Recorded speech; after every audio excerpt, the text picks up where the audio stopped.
welcome to God's 5 Minutes with Pastor Ed Wilson. Reach him at gods5minutes@gmail.com. Now, here's Ed Wilson with God's 5 Minutes. Hello, friends. Isaiah 56:12 reads, "Come ye, say they, I will fetch wine, and we will fill ourselves with strong drink, and tomorrow shall be as this day, and much more abundant." These words, which might be called the drunkard's psalm, are the prophet's picture of a culture full of vice and sensuous living.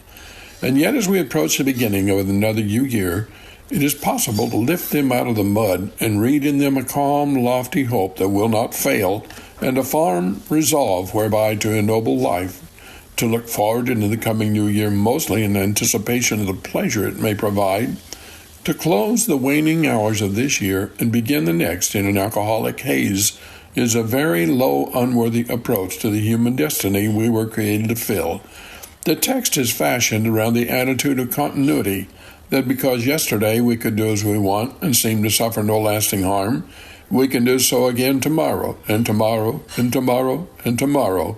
But there was a day which had no yesterday, and there will be a day which has no tomorrow.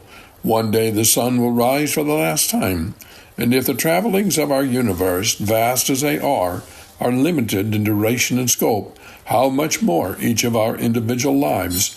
For throughout recorded time, people have come and gone with each, whether champion or villain, occupying an interval too trivial to even measure. The truth is that one certainty about our lives and all we see about us is change.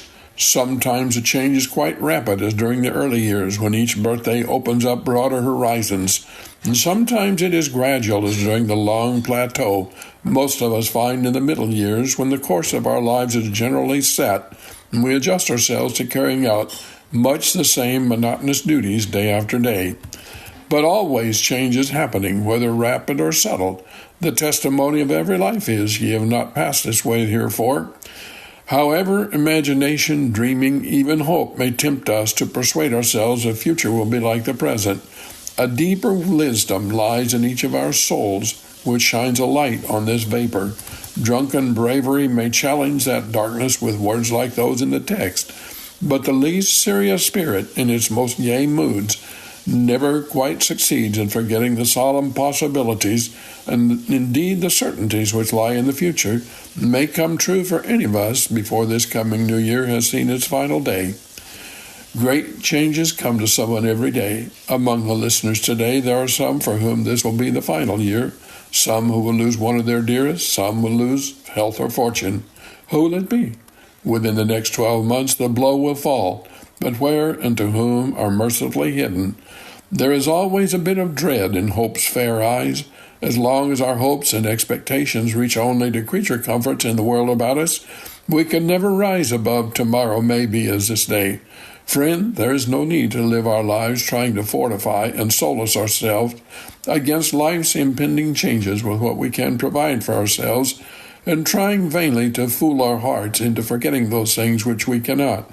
We can send our hope on angels' wings, soaring into this coming year by turning it away from earth to the earth's creator, and thereby fill the future with the light of his presence and certainty of his truth. When we lay our hands on the future God has mapped out for us, our testimony changes from, "Let us fill ourselves with strong drink, and tomorrow be as this day," to "Let Israel hope in the Lord from henceforth and forever."